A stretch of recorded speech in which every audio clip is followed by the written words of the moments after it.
पुल सरात एक ऐसा पुल है जो जहन्नम के ऊपर नस्ब किया गया है और हर इंसान को मरने के बाद क़यामत के दिन इस पुल के ऊपर से गुजरना है, इंशाअल्लाह, जो हमें जन्नत तक ले जाएगा।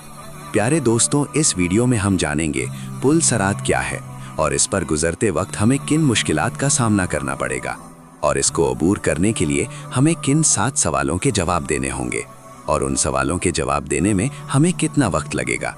तो आइए जानते हैं कि पुल सरात को कौन अबूर करेगा और कौन इस पर से गुजर ना सकेगा और सज़ा का मुस्तहिक होगा। ये वीडियो हम सब के लिए बहुत ज़रूरी और ख़ास है, लिहाजा इस वीडियो को आखिर तक ज़रूर देखिएगा। इस्लामी रिवायत के मुताबिक पुल सिरात एक ऐसा पुल है जो तलवार से ज़्यादा तेज़ और बाल से ज़्यादा बारीक है। ये पुल जन्नत की तरफ जाती है और इस पुल के नीचे जहन्नुम की तेज़ आग उबल रही होगी। रसूलुल्लाह सल्लल्लाहु अलैहि वसल्लम ने फरमाया, पुल सिरात जहन्नुम के ऊपर एक पुल है जो बाल से ज़्यादा बारीक और तलवार से ज़्यादा तेज़ है। हर शख्स को इस पर से गुजरना होगा। मोमिनीन इस पर बिजली की रफ्तार से गुजर जाएंगे और कुछ लोग घोड़े की रफ्तार से गुजरेंगे और कुछ लोग रेंगते हुए गुजरेंगे, जबकि मुनाफिक और गुनहगार लोग जहन्नुम में गिर जाएंगे।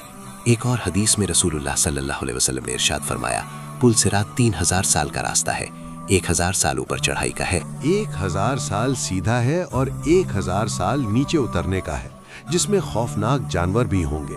हर शख्स अपने आमाल के मुताबिक उस पुल से गुजरेगा।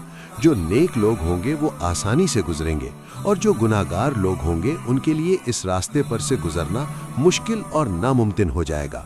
जब हज़रत इसराफील अलैहिस्सलाम सूर फूंकेंगे तो क़यामत बर्पा हो जाएगी और जब दूसरी बार सूर फूंकेंगे तो सब दोबारा जिंदा हो जाएंगे और मैदान हशर की तरफ दौड़ते हुए जाएंगे।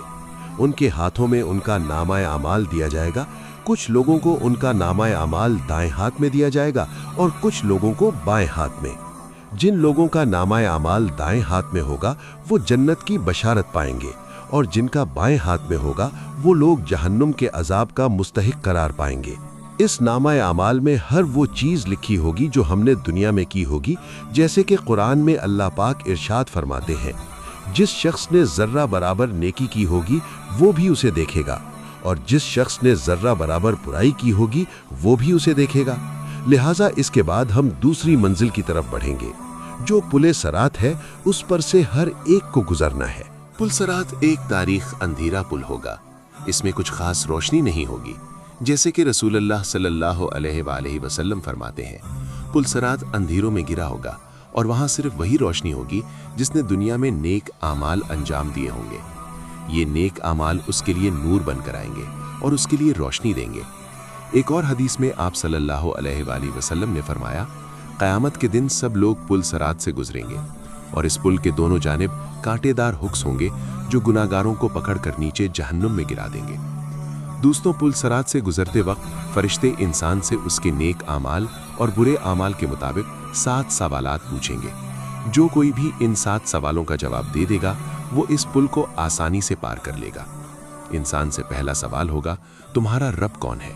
तो जो नेक लोग होंगे वो आसानी से जवाब देंगे और कहेंगे कि हमारा रब अल्लाह है, और काफिर लोग इसका जवाब नहीं दे पाएंगे और वो जहन्नम में गिर जाएंगे। फिर दूसरा सवाल नमाज के बारे में पूछा जाएगा। जिन लोगों ने नमाज इखलास के साथ दुनिया में अदा की होगी उनके लिए जवाब देना आसान हो जाएगा। फिर तीसरा सवाल ज़कात के बारे में पूछा जाएगा कि हमने अपना माल कहाँ खर्च किया है। अल्लाह के हुक्म के मुताबिक हमने ज़कात गरीबों और मोहताजों को दी है या नहीं? हमने अपना माल कैसे कमाया? क्या हमने इसमें हलाल और हराम का ख्याल रखा? अगर हमने अपना माल अल्लाह की राह में खर्च करने के बजाय सिर्फ जमा किया है तो हमें इस पुल से गुजरना मुश्किल हो जाएगा। फिर अगला सवाल रोज़ा के मुताल्लिक पूछा जाएगा जो हर मुस्लिम पर फ़र्ज है। इसके बाद हमसे हज के बारे में सवाल किया जाएगा। अगर हमने हज की इस्तिताअत के बावजूद हज अंजाम नहीं दिया होगा तो हमें सख्त तरीन सज़ा दी जाएगी।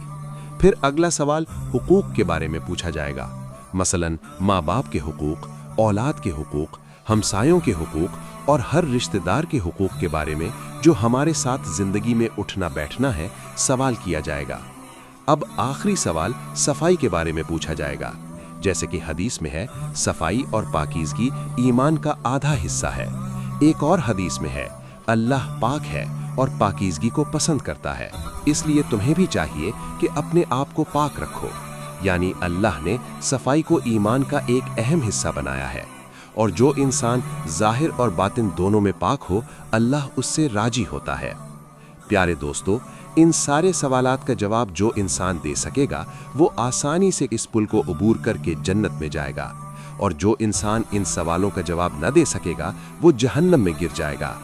رب کائنات سے دعا ہے کہ اللہ ہمیں نیک اعمال انجام دینے کی توفیق دے اور بروز قیامت اس پل کو آسانی سے عبور کرنا نصیب کرے۔